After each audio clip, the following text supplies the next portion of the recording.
Jesús Marín, gracias por aceptar esta entrevista. Señores, hoy el tema que nos apetece es el periodismo deportivo en Venezuela. Son personas que han contado con vasta experiencia, el señor Héctor Corrido, la experiencia que tiene en el béisbol venezolano, y el señor Jesús Marín, que recientemente viene del Mundial. Señor Héctor, una de las cosas que en esta carrera, precisamente, algo que se tiene que manejar desde, no solamente a nivel personal, sino más que todo tomarlo muy en serio, es la objetividad. Porque antes de uno ser periodista, primero fue fanático. ¿Cómo usted manejó ese caso una vez que le tocó ya salir en pantalla y hablar quizás de su equipo, por ejemplo, quizás verlo perder? ¿Cómo se manejan esas emociones desde el punto de vista personal, pero también llevándolo al plano del trabajo? Bueno, pero es que eso es parte eso es parte de un estudio, si no sea una materia que esté colocada en un pénsul de cualquiera universidad, para nada. O sea, en ninguna hay una diga, cambio el switcher, no, eso lo tiene que hacer uno automáticamente porque uno debe convertirse en un profesional de esto, ¿no? Y es lo más importante. Uno lo puede lograr como todo en la vida, pues. Unos lo pueden lograr, otros tal vez les cuesta más, otros a lo mejor siguen siendo más fanáticos que profesionales y nunca lo pueden superar. De todas maneras, todo eso va a quedar sujeto a lo que piense la gente detrás de la cámara. Por más que yo creo haber demostrado que mi fanatismo lo he dejado a un lado para ser más profesional, o sea, y para ser un profesional de todo esto, siempre habrá alguien que dirá, no, pero es que Cordido es carquista o es magallanero. Y yo en eso tengo hasta inclusive una anécdota. En Valencia, saliendo de un juego, me agarró un fanático del Caracas diciendo que yo era magallanero. En una de esas el hombre se volteó para hablar con, no sé si era con Fernando o con Alberto, y en eso me abordó por el lado izquierdo un magallanero a decirme que yo era caraquista. Y entonces llegué un momento en lo que llegó ese magallanero, agarré y le dije, mira, ven acá, llamé al otro, el caraquista estaba volteado. Yo, ¿de qué equipo dices tú que eres? No, el Magallanes, no, el Caracas. Y después fueron discutiendo los dos fanáticos diciendo que yo era caraquista o magallanero. Entonces los dejé un ratico y al final la realidad ¿estás viendo? O sea, que no soy ni caraquista ni magallanero. Entonces tú dices que soy así, bueno, y eso es parte. O sea, siempre va a quedar la subjetividad, siempre va a quedar el punto de vista de cada fanático y cada fanático dará su opinión, pero yo creo que eso lo he manejado bien y es parte de lo que uno tiene que pasar. O sea, eso es parte de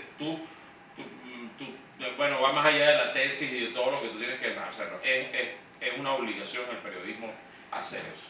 Jesús, en ese caso, como dice Héctor, que eso queda siempre a cuestión de lo que uno piense, de lo que piensan detrás de la pantalla. ¿Tú quizás empleas algo previo a algún juego o tienes algún plan o simplemente sales y bueno, luego haces un autoanálisis de ti mismo? Obviamente uno está muy claro en el mensaje que tiene que dar, y es un poco lo que habla Héctor de la parte profesional. Como periodista, tu mensaje es dar la información lo más completa y lo más objetiva posible. Yo creo que uno se enfrenta a situaciones en donde, bueno, el fanático me termina involucrándose y agarrando cualquier dato. Dice, bueno, es que te brillan los ojos, es que sonreíste cuando entrevistaste a no sé quién, lo saludaste mejor. Uno tiene que manejar mucho esas cosas. Claro, es que parece más amigo de este que este, con este te reíste, con este resultado y acá pusiste la cara seria. Siempre es un juego, ¿no? Y es muy subjetivo. Creo que en mi caso, de alguna manera intento prepararme igual para las dos partes. Y creo que con el trabajo que hemos hecho acá en el canal siempre hemos intentado mostrar las dos caras. Y de alguna manera reflejar eso en pantalla. Eso es, sin duda alguna, eso es lo más importante, que el televidente es que termine satisfecho en todo esto. Pero en esta carrera, aquí en Venezuela, se han dado muchas oportunidades, ambos han tenido oportunidades de estar en el béisbol, el fútbol. Esa oportunidad, ¿cómo manejó Jesús Marín esa primera oportunidad en el momento que te dijeron, bueno, Jesús, es tu momento, aprovechalo? ¿Cómo se sintió en ese momento? Me la dio Héctor y fue en el 98 y te la puede contar él mejor, porque además yo, en mi caso, y es lo que siempre le digo a los estudiantes cuando hablamos de foro, yo en mi casa, cuando estaba en bachillerato, mi papá siempre me reclamaba los idiomas, la computación, agarra otro curso, y uno siempre cree que es un disco rayado, y resulta que el idioma terminó marcando tal vez mi carrera y buena parte de mi vida. Yo tengo 17, 18 años en esto, y ha sido precisamente por el idioma que me abrió una puerta. Es verdad, me gusta el periodismo deportivo, pero quién sabe si no se ha abierto esa puerta y se le ha dado otra posibilidad. Afortunadamente por el francés tuve la posibilidad de ir a Francia 98, me lo dijo Héctor, y de alguna manera yo pensé que iba a hacer un trabajo y terminé haciendo otro.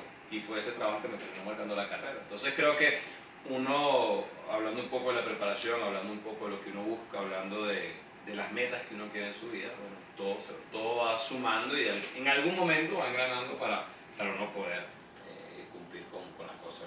Mi primer paso fue para el 98 y de allí se me abrieron las puertas a trabajar en deporte, en béisbol, Juegos Olímpicos y Sudáfrica y Brasil. Bueno, somos dos los que, porque también el señor Héctor me dio la oportunidad de trabajar con él en la temporada pasada en el béisbol.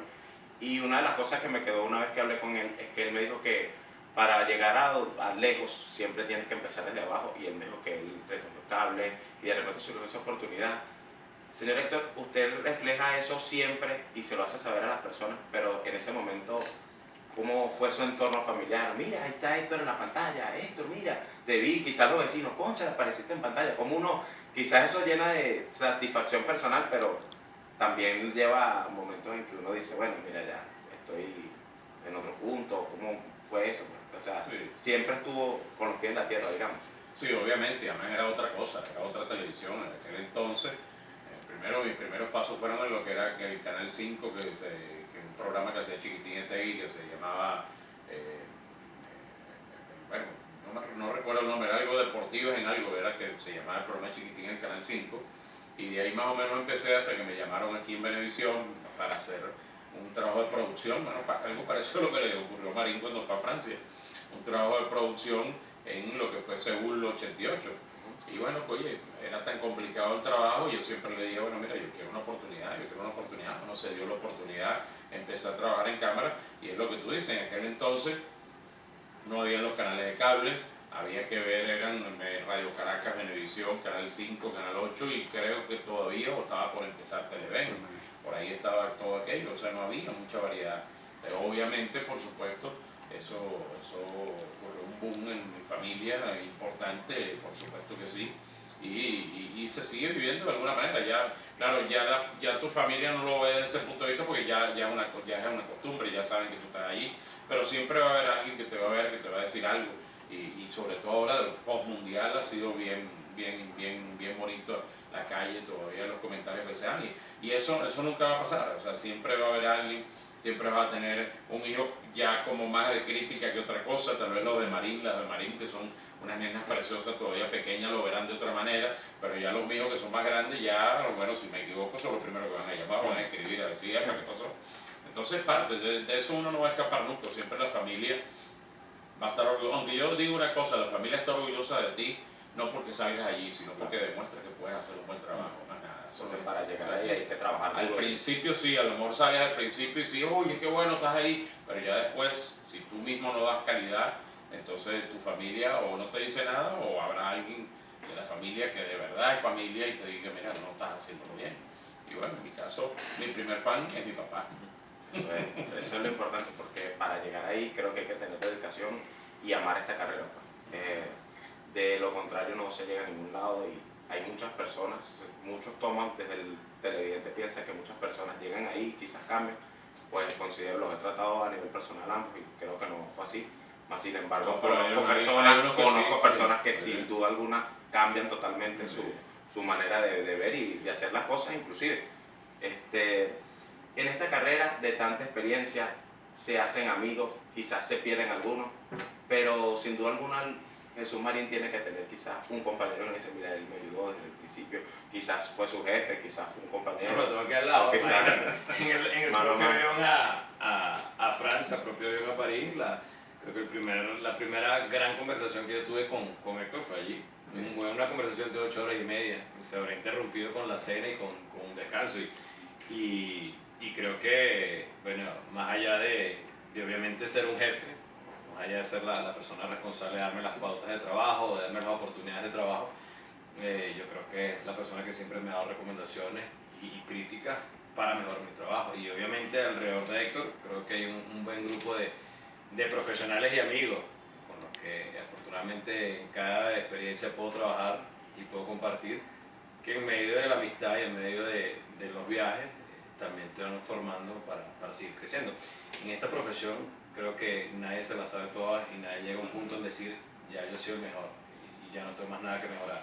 Creo que esto es día a día, y más cuando trabajas en vivo, más que cuando trabajas con otras personas. Si estuviera detrás de una computadora sacando números, bueno, los números siempre van a ser los mismos.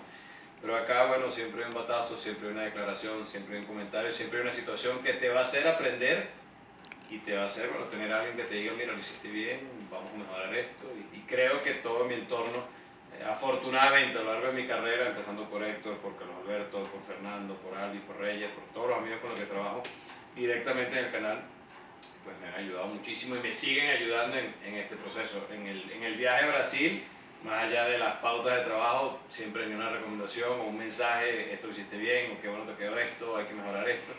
Y es parte un poco del crecimiento, ¿no? Ese crecimiento lo tiene que hablar el señor Héctor, porque usted siempre maneja año tras año el béisbol de Venezuela, lo organiza para Venevisión, luego viene el Mundial cada 4 años, pero siempre tiene que estar ahí quizás a la vanguardia de lo que se está innovando, porque siempre lo mismo, año tras año lo mismo, y usted ha logrado eso. Este Mundial personalmente vi muchos partidos por Venevisión y creo que fue algo distinto a lo que ofrecían otras televisoras, no solamente nacionales, sino a nivel internacional, al igual que el béisbol. ¿Usted cómo maneja eso? ¿Cómo hace para armar ese equipo que luego sale en Venevisión, en la pantalla de Venevisión? ¿Cómo hace para mantenerse por la experiencia, quizás? Eso que se diga, bueno, todos los días se aprende algo nuevo. Bueno, primero me halaga mucho que me digas eso, primero porque yo sé que a ti te gusta mucho el fútbol y bueno, parte de tus estudios es tener un ojo crítico y aprendiste algo con nosotros mientras estuviste en el béisbol y me alegra que nos digas que bueno, te agradó lo que nosotros mostramos en el Mundial. Sé que ha sido así, pues lo he sentido así en la calle, pero mira, yo te voy a decir una cosa, este Mundial probablemente era el más difícil que tenía que afrontar en el aspecto de producción y el aspecto ¿no? y de locutores en cámara, porque tenía que trabajar con 5 piezas nuevas, 5 no era fácil, o sea, por más que sea, sabemos que no somos un canal deportivo, tenemos el béisbol como bandera, pero el fútbol lo hacemos cada 4 años, o la Copa Confederaciones que fue el año pasado.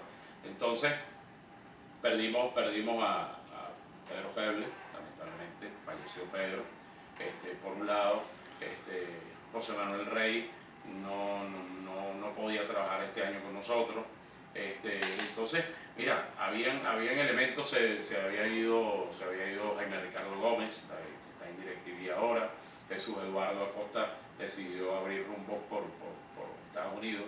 Entonces, oye, se abrieron unas vacantes allí y no era nada fácil poder yo colocar unas personas allí y que la gente los aceptara primero porque eran caras muy nuevas, en algunos casos. Por ejemplo, Johnny Ferreira jamás había hecho nada en televisión. La única experiencia de Johnny es, bueno, manejarse en un terreno de juego y una que otra entrevista que le harían en televisión, obviamente. Oye, y confiar en esas personas, agarrar, hablar mucho con ellos, explicarles cómo se manejan estas cosas, estar al lado de ellos en cada uno de sus momentos, yo creo que fue lo que terminó logrando el éxito, ¿no? Y yo siempre he dicho una cosa, y es que, y esto es un poco un secreto, que lástima que Jesús no vivió aquello, pero no lo vivió porque estaba en Brasil. Yo quise que ellos sintieran el gran compromiso que era hacer un mundial por Venevisión. Cuando yo el opening, que fue el que abrió nuestra transmisión, yo como una hora antes de que saliera al aire y que se viera por primera vez en Venezuela, yo se los coloqué a ellos en el estudio y le dije, yo quiero que ustedes vean esto porque quiero que ustedes, después que vean ese trabajo, que no solamente es un trabajo donde ellos fueron protagonistas, ¿no? Pero es que muy fácil es hacer lo que tú hiciste y otra cosa es mostrar lo que se mostró. Detrás de eso hubo una gran cantidad de personas que trabajaron en lo que es edición, en lo que es efecto, en una serie de cosas que es lo que cambia todo aquello. Entonces yo quise que ellos lo vieran antes de empezar el mundial, pero porque quería que sintieran ese compromiso de que, mira, este trabajo quedó maravilloso gracias a unas personas que están detrás de las cámaras. Ahora les toca a ustedes, frente a las cámaras, hacer ese trabajo tan maravilloso como que se hizo ahí. Porque si vamos a abrir con eso y después no van a hacer un buen trabajo, todo pasa por debajo de la mesa. Y bueno, y creo que eso fue lo que ellos sintieron cuando ellos vieron aquel trabajo que se hizo, que se les presentó en el estudio. Modestia aparte, creo que fue un gran trabajo. Y digo modestia aparte porque bueno, soy parte de lo que fue esa producción, pero es que detrás de eso hubo varias personas que trabajaron maravillosamente bien en lo que respecta a musicalización, edición, efectos. Sobre todo la producción, ¿no? Que Sí, la postproducción, que es lo que llamamos los efectos, eso fue lo que termina. Sin ellos, ese trabajo no hubiera sido tan bueno. Entonces, cuando ellos vieron aquello y espontáneamente aplaudieron, tuve varias de las personas que trabajaron tras cámaras allí, que probablemente ellos no los conocían, y de hecho los conocieron allí. Mira, yo creo que eso sirvió para que cada uno dijera, oye, no, mira, lo que yo he venido haciendo en radio o en otras televisoras es otra cosa. Aquí hay un trabajo que después de ver eso no nos queda más remedio que entregarnos completamente a lo que hicimos, y eso fue lo que logramos. O sea, logramos personas como Johnny Ferreira, que te decía antes, sin ningún tipo de experiencia, hacer un extraordinario mundial, manejar muy bien todo el aparato técnico para mostrar lo que son las jugadas tácticas de los equipos. Tener a José Manuel Vieira, que su experiencia sí había sido muy poca en Meridiano, pero fundamentalmente en radio, y acostumbrar a ese gol sostenido que bueno, que pegó en algunos lados, ¿no? Y entonces, y tener, bueno, a Josías Castro, que ya tenía bastante experiencia en televisión y en radio, pero también Octavio Sasso, que también ya tenía experiencia en televisión, pero después, bueno, terminó siendo también una grata sorpresa Jean-Paul Daolio, quien había tenido su experiencia en televisión, pero bueno, mira, yo creo que es un estupendo mundial. Yo creo que todo eso termina en granar, y es por eso que yo siempre he dicho que todo trabajo en equipo. O sea, tú puedes tener un buen narrador, pero si los dos acompañantes que tienes al lado no dan la talla, va a pasar por debajo la narración. Pero si todo va bien engranado, todo termina siendo un éxito. En ese trabajo, en la trayectoria, sin duda alguna, ambos han cubierto eventos especiales. Sí, todo el caso de Jesús, que dice su primera oportunidad fue en Francia 98. Usted estuvo en Francia 98, que quizás fue uno de los grandes eventos que yo recuerde. Fue mi primer mundial como productor ejecutivo. Háblenos un poco de cómo llevó Héctor Cordillo ese mundial, siendo como usted lo acaba de decir, productor ejecutivo. ¿Cómo fue quizás la experiencia, el estar en otro país, compartir con otra cultura? Mira, lo primero que uno tiene que hacer cuando uno abarca, sobre todo nosotros como Venezuela, cuando uno abarca un mundial, y eso te lo puede ratificar Jesús, que ha viajado mucho más después a otros eventos importantes como Beijing, Sudáfrica y ahora Brasil 2014, lo primero es quitarse un poquito el complejo de la uno. Pues cuando tú ves esas grandes cadenas, y sin ir muy lejos, los mismos colombianos, los brasileros, los argentinos, cuando tú ves las oficinas que ellos tenían en el IBC es el centro donde están todas las televisoras y radios del mundo. Cuando tú ves los tamaños de las oficinas, el aparataje con que trabajan, la calidad de las cámaras, en fin, hay mucho talento rodando. Primero hay que quitarse ese complejo encima, porque si uno empieza a ver, queda con la boca abierta viendo cómo esa gente trabaja, su trabajo nunca va a ser bueno. Bueno, esto es lo que tengo, estas piecitas son las que tengo que mover, bueno, manejaremos las piecitas, pues. Y eso es lo primero que hay que hacer, eso es lo primero que tenemos que quitarnos de la cabeza. Y ya después, bueno, hacer el trabajo con las piezas que tenga, pues. Oye, en ese mundial teníamos una pieza importantísima que gracias a su personalidad también salió bueno, que fue Bilardo. Entonces, oye, cuando tú tienes un hombre como Bilardo al lado, tú no sabes si el tipo va a reaccionar de una manera u otra, y resulta que terminó siendo una persona sumamente sencilla, cordial, y le hizo el trabajo a todo el mundo mucho más cómodo. Lo que te decía Jesús hasta cierto punto. Cuando viajamos, Jesús iba a hacer un trabajo era netamente de producción y ayudarnos con el idioma. Pero yo le dije, mira Jesús, vas a una guerra, y en una guerra cualquiera puede agarrar un fusil, y probablemente te toque agarrarlo. Y lo tuvo que agarrar más rápido de lo que esperábamos. Porque en prensa empezaron, es otro vale, mira, vale, yo te voy a preparar a Jesús, vamos a ver si te sirve. Y bueno, y con el cariño que le tenían a Jesús también ahí en prensa, bueno, mira, todo empezó a salir bien, hasta que el día que lo pautaron entrevistar a Talía, yo dije, no, ahí voy yo, pero que va, tuvo que ir. No, ¿verdad? Que son parte de las anécdotas, sí, y de hecho, mi primera entrevista en televisión, la gente podría decir, ¿a quién entrevistaste? A Zidane, a Bartel, sí. No, fue a Talía. Y mi segunda entrevista, de hecho, no la pude terminar la entrevista, pues Talía me agarró la cara y me puse rojo, lo nervioso que estaba, no la pude terminar. Pero es eso, uno va a la guerra. Mi segunda entrevista tampoco fue a Zidane, a Maldini, fue a Oscar de León, que tenía un concierto allá. Ya la tercera entrevista fue deportiva, pero ¿sabes? Son esas cosas que... es de esas cosas que tiene quizás, que es lo rico de lo que tiene esta profesión, que vas preparado para hacer deporte, para cubrir el deporte, pero mira, te tocó con cosas como esa, así como también a veces se va a cubrir otras ramas, quizás política o economía, pero tienes que estar preparado Bueno, de alguna en esta manera, profesión para lo que te... De para alguna lo manera que tienes que te venga. intentar ser integral y ese mensaje de la objetividad tienes que intentar llevarlo en todos los escenarios. Entonces obviamente no será la fuente que tú más domines, pero de alguna manera bueno, es lo que uno busca, ¿no? Y resaltar, ¿no? El trabajo, que es lo más importante. Y hablando de prepararse, las Olimpiadas Beijing de 2008, Jesús, a nivel personal, quizás cómo fue ese cambio, saliéndose un poco quizás de lo que es el ámbito laboral, quizás la comida, los horarios, cómo se preparaba, porque eso también ciertamente de una u otra forma va ligado a lo que es el Yo trabajo. creo que 2008 ya no duermo por culpa de Beijing. En la parte laboral creo que hubo una experiencia que nos ayudó, que el canal de alguna manera transmitimos Juegos Olímpicos de invierno, lo hacíamos desde acá, y tal vez la gran diferencia en deportes es que en el Mundial te centras nada más en el fútbol, y en todo lo que gira en torno al fútbol, los artistas, los presidentes, los escenarios y ya, pero siempre es hablar de fútbol. En los Juegos Olímpicos, y tal vez me sirvió el tema de los Juegos Olímpicos cuando transmitíamos desde acá, que bueno, que son todos los deportes, entonces tiene que pasar por el switch a cada rato y tiene que empezar a entender un poco. Y quizás llegar a Beijing con todo lo que implicaba el idioma, un cambio de cultura, lo que más me deslumbró fue tener todos los deportes ahí mismo y tener que salir de ver a Michael Phelps corriendo a ver a Alejandro Benítez en esgrima y después ver a Nadal en la final con Fernando González en tenis. Entonces eran 3 modalidades que tenías que trabajar. Y bueno, lo que tú preguntas, la comida, yo nunca supe qué comí, ni quise saber. Lo único que supe, bueno, un alacrán, un caballito de mar, porque lo veía y lo entendía, pero ya cuando cocinaban algo yo no sabía qué era. Y los horarios, era muy cómico porque yo creo que dormía 2 o 3 horas. A mí me llamaban de un programa de la tarde, me llamaba Pedro Pensini Fleury, y era como a las 6 de la tarde y eran las 6 de la mañana ya. Y Pedro me decía, Jesús, ¿qué hora es? ¿Ya es de día? Y yo abría la cortina, sí, ya es de día.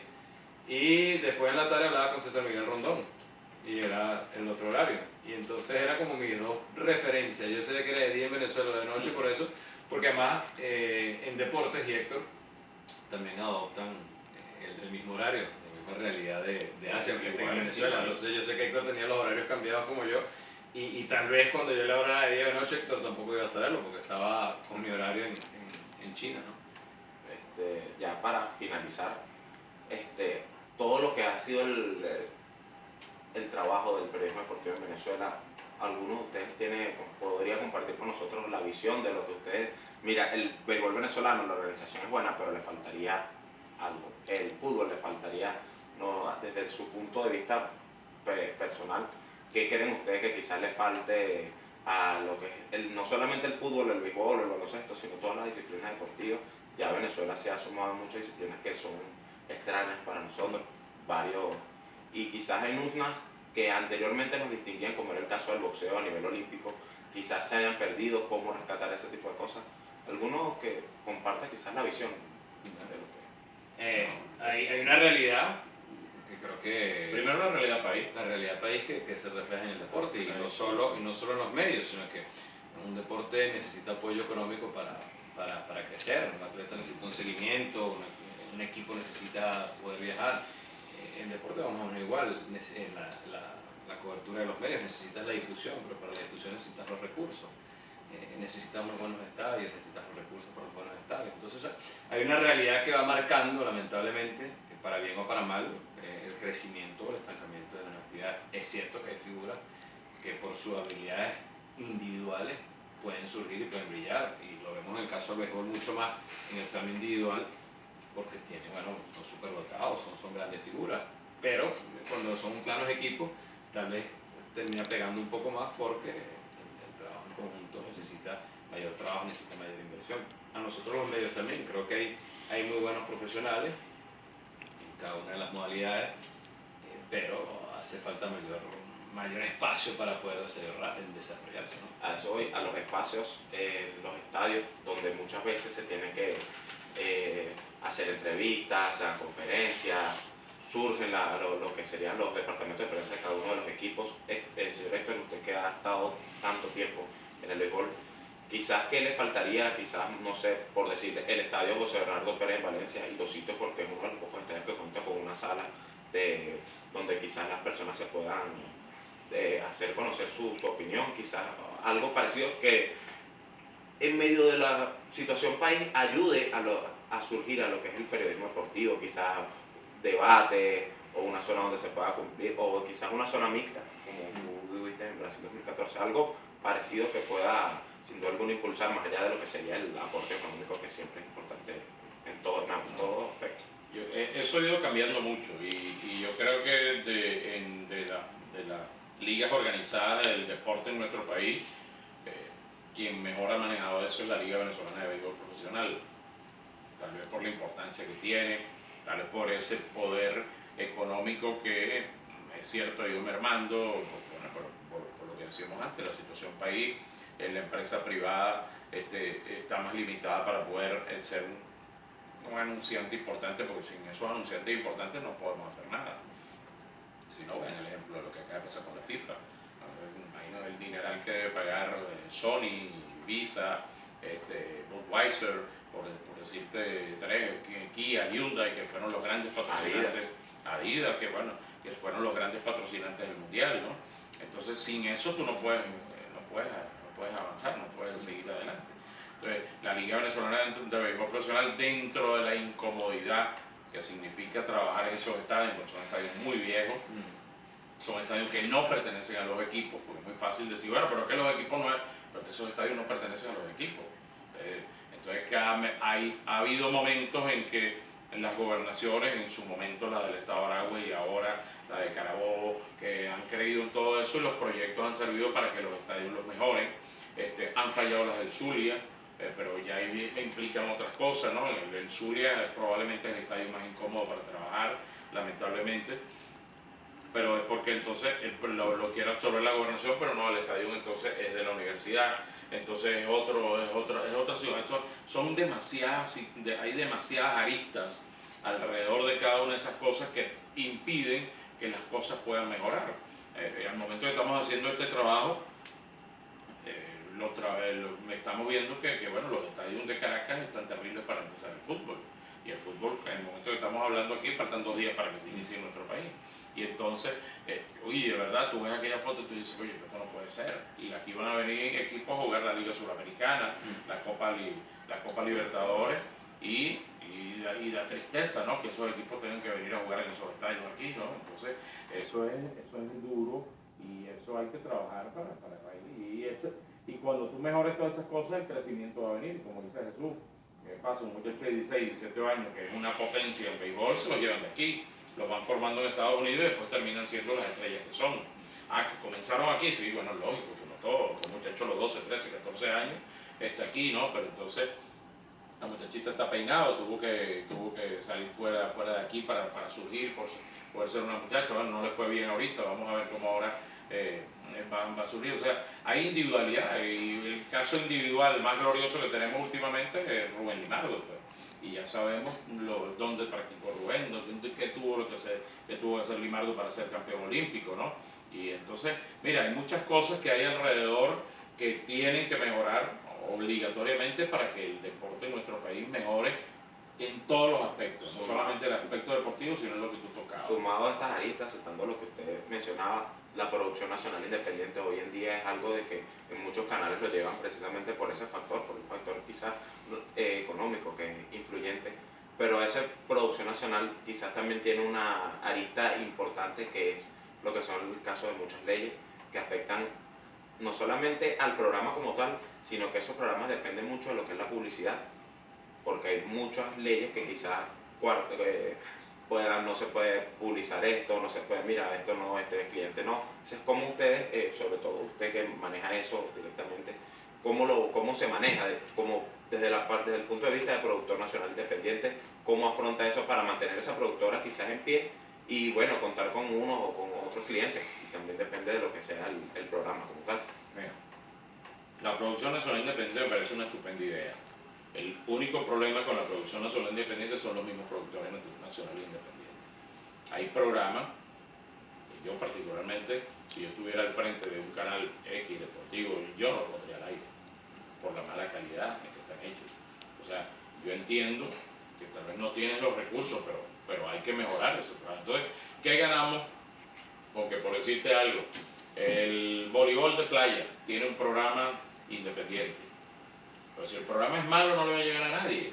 Entonces, ¿quiénes lo terminan viendo? Los que practican el voleibol de playa. Y la idea de esto es que no sea nada más la gente del voleibol de playa, sino que las otras personas que ven el programa, pero lo ven atractivo el programa porque está bien hecho. Oye, mira, a mí no me gusta el voleibol de playa, pero oye, y ese programa me pareció interesante. Y a lo mejor termina yendo un día a ver un juego porque le llamó la atención, o un día lo ves en televisión y también lo ves. Pero mientras tú, como productor independiente, no puedas mostrar un buen producto, sobre todo esos deportes que son muy difíciles de vender, cuando digo de vender es no solamente como aficionado y como televidente, sino también la pauta publicitaria, es que el mismo cliente, a muchos de esos clientes son más por amigos que otra cosa, o porque practican ese deporte. Sí, vale, yo te pongo la nota ahí, pero mañana a lo mejor un cliente como Movistar, por poner un ejemplo, oye, si tú le enseñas un buen producto, oye, tú puedes decir, oye, mira, ese target me interesa a mí, oye, mira, ese programa está bueno. Y ahí tal vez está el punto que más nos toca a nosotros y a ustedes como estudiantes, que es obviamente la formación. Y si por un lado arrancamos hablando de objetividad, tenemos que hablar también de calidad. Mientras tú más preparado salgas a la universidad o más te interese o te preocupes por formarte y seguirte formando, la televisión, los medios siempre van a ir avanzando. Si tú crees que, y era un poco la pregunta que tú le hacías a Héctor, ¿cómo hace Héctor en cada evento para reinventarse o para tener una producción de calidad? Bueno, tiene que ver precisamente con eso. Héctor no se encierra acá y no ve a los lados porque dice, bueno, yo hice algo en el 98 y lo voy a mantener y yo no tengo que ver más nada. Héctor está todo el día entendiendo que esto va evolucionando y todo se va desarrollando. Igual le toca a los estudiantes que se están formando, a ustedes, a nosotros como comunicadores. Lo que tenemos que transmitir, cada vez tenemos que transmitir lo mejor, porque cada vez hay más competencia y cada vez es más difícil transmitir. Así suenan los deportes y así se caen los deportes, así suenan los programas y así se caen los programas. Entonces, y ahí va el productor, ahí va el que sale a venderlo, el que se encarga del contenido, el que se encarga de la pauta publicitaria, el que se encarga de las cámaras, todo va. Bueno, ya para concluir este foro, un consejo que ustedes quizás quieran compartir conmigo, algo relacionado a lo que es el periodismo deportivo, y no solamente el periodismo, sino la carrera como tal, ese amor que se tiene que tener. En parte lo que acaba de decir Jesús, sí. esa parte final de Jesús es prácticamente un consejo, lo que hay que saber entenderlo y tomarlo. Para tener calidad hay que invertir tiempo. Eso empezando por ahí. Y dedicación. No, bueno, pero por eso, pues es parte de la inversión de tiempo. Entonces, bueno, si tú quieres hacer un producto más o menos rápido, no va a tener calidad. Entonces va a depender de ti. Si tú quieres ser un simple, en este caso, como ya tocamos el tema del productor independiente, pero los productores independientes a la larga, en contratar muchachos de comunicación social, para que hagan una cosa, para que hagan otra. Entonces, mientras tú quieras tener calidad, tienes que invertir tiempo. Pero a medida que tú inviertes calidad, inviertes tiempo y empiezas a ver el producto en un televisor y empiezas a ver que lo que valió la pena perder, entre comillas, porque nunca se va a perder ese tiempo, ya estás haciendo algo bueno. Y por ahí es donde hay que arrancar. O sea, no podemos quedarnos a ser simplemente unos mediocres comunicadores sociales, no. Hay que tratar de ser siempre los mejores. No que yo no soy el mejor, Jesús no es el mejor. Habrá alguno que dirá, yo soy el mejor, Jesús es el mejor. Eso no importa. Pero el hecho de estar en esos top 5, esos top 10, como se dice en las grandes jugadas, ya es importante. Y para eso hay que trabajar y hay que conseguir el respeto de la gente. Entonces, mientras tú no hagas algo de calidad, nunca vas a tener el respeto de la gente. La gente no te va... y entonces empiezan los tuiteros a caerte a golpes y tú, bueno, o lo borras y te olvidas de ellos, o hay varios que, bueno, se molestan porque les escriben más, ¿no? Pero eso es parte de lo que hay que trabajar. Entonces hay que trabajar con dedicación y esa dedicación va unido al tiempo, y mientras tú estés dispuesto a ese tiempo invertirlo en calidad, vas a ser un gran profesional. Y además hay un punto en esta profesión que a veces ya es muy rápido algo, pero también se te da muy rápido. Cada vez más fácil por los productores nacionales independientes, por las oportunidades incluso de las radios, de los periódicos, la necesidad de los medios de tener mucha gente, de llegar a un estadio y hacer una entrevista. Pero bueno, a lo mejor tienes a Miguel Cabrera al lado una vez, pero si la entrevista fue mala, si no te preparaste, la segunda no lo vas a tener. Tuviste la oportunidad en tu vida, más nunca la vas a tener. Y eso habla un poco de la formación. A veces en un periódico escribirás bien una nota y todo el mundo te dirá que está buena, pero si te limitas nada más a que escribiste ese artículo y que quedó muy bueno, mañana va a llegar alguien y lo va a hacer y vas a perder el trabajo. Entonces, habla un poco de que tienes que seguir formándote todos los días y tienes que buscar la manera de mantenerte, de conseguir tus metas y de estar siempre allí. Bueno, para mí fue un Oye, placer. no, agradecemos, hermano, seguro, todo lo mejor. Ok. Espero que haya servido. Y al camarógrafo, Sí, ¿no? sí. Es parte del trabajo. Señor David Calderón. Porque se ríe y mantiene la cámara ahí, pero qué bueno, muchísimas gracias, de verdad. Un placer.